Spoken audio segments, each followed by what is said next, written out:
Brian Moran, Chair of the House Democratic Caucus, pleased to be joined by a number of my fellow delegates to launch the Military Service Personnel and Veterans Bill of Rights. We each share a concern for the young men and women serving our Commonwealth and our country in harm's way. Each service member and their family deserve a commitment from their government that we will provide the necessary resources to ensure their lifetime success. Veterans care should be a federal responsibility, but Washington has failed to get the job done, so we here in Virginia need to step up and assist those serving in harm's way. We have nearly 23,000 Virginians serving in the war zones across the world. So today we are here to announce our Veterans Bill of Rights.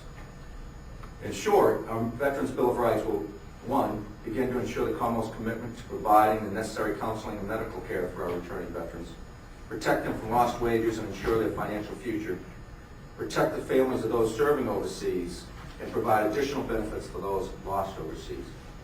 When my father returned from the Pacific Theater in World War II, President Roosevelt launched the GI Bill to demonstrate the commitment we had to our veterans. It's time that we express that commitment again. This session, we, members of the House Democratic Caucus, will introduce legislation that will first provide active duty military and veterans, as well as National Guard and Reserve, to opt into the state employee life insurance pool to provide life insurance benefits for their families. Each veteran should have the same chance a state employee has to opt into low-cost, high-quality life insurance policies to provide for their family. 18% of soldiers serving in Iraq are at risk for post-traumatic stress disorder. But while 80% of those suffering from PTSD acknowledge that they had a problem, only 26% are receiving treatment for their PTSD. We must do more to get the care to our veterans.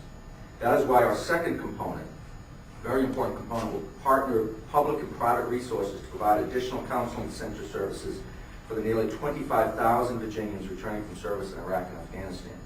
We are proud to support the Wounded Warrior Center, developed by the Joint Military Leadership Council and patroned by delegates Bob Brink and Kurt Cox.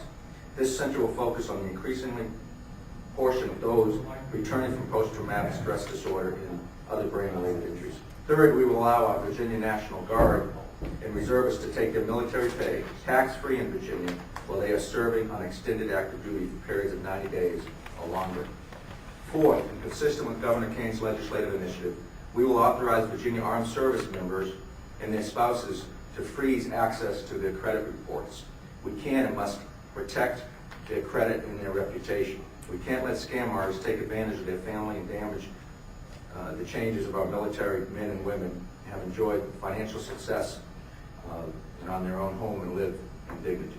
And lastly, it's our intention to ensure that those men and women who step forward for service in our National Guard or reserves who are deployed don't find themselves and their families financially suffering as a result.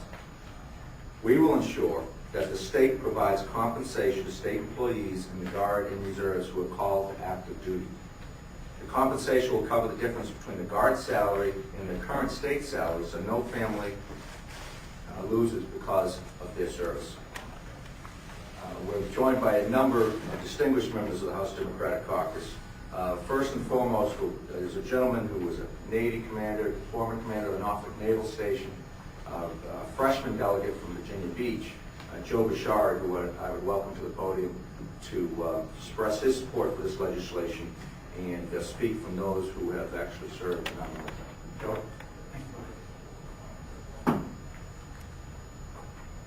I'm honored to be a co-patron for this Bill of Rights for military personnel and veterans. It provides important benefits and protection for those who serve their country and those who have served their country in return. I speak from my own experience. I am a 27-year Navy veteran. I have deployed to the Persian Gulf, to the war zone out there multiple times myself when I was on active duty. I was also commanding officer of the Naval Station Norfolk, as Brian mentioned. In that role, I was a service provider for active duty military personnel, for their families, and for veterans, trying to meet their needs, especially the needs of the families while their loved ones were deployed to the war zone. I also ran a reserve mobilization center and saw for myself the challenges that reservists face when they must leave their families and their jobs to go overseas. It can be quite challenging for them, especially financially. And this bill helps protect, in particular, Virginia's National Guard members who are state employees when they deploy overseas to serve their country. I also had a number of reserve units under my command, so I know the challenges that they face when they have to be activated, and they are significant challenges. We can take great pride in our service members. They serve us all with pride, with courage, and in a spirit of sacrifice that they undertake without complaint to serve their fellow Americans. This bill recognizes their service and honors their service by easing the burden that they and their families have to carry while serving their country. I'm confident that this bill will have bipartisan support in the General Assembly because it does provide important support and protection for the patriotic Americans that serve their country in this time of war. Thank you.